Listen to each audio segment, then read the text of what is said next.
Ayan, magluluto tayo ng pork ribs with papaya, mga papi.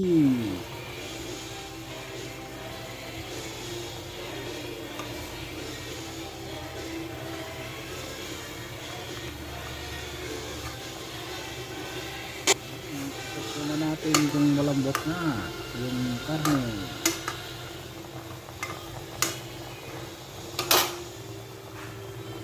Kung malambot na, ilagay na natin yung papaya, mga papi. Tapos, kunting ayos lang yung papaya para lulubog sa sabaw.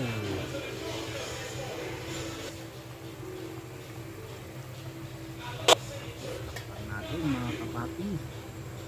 Hintayin natin ng ilang minuto. Sama natin. Ayan. Okay na to. Okay na to. Papi.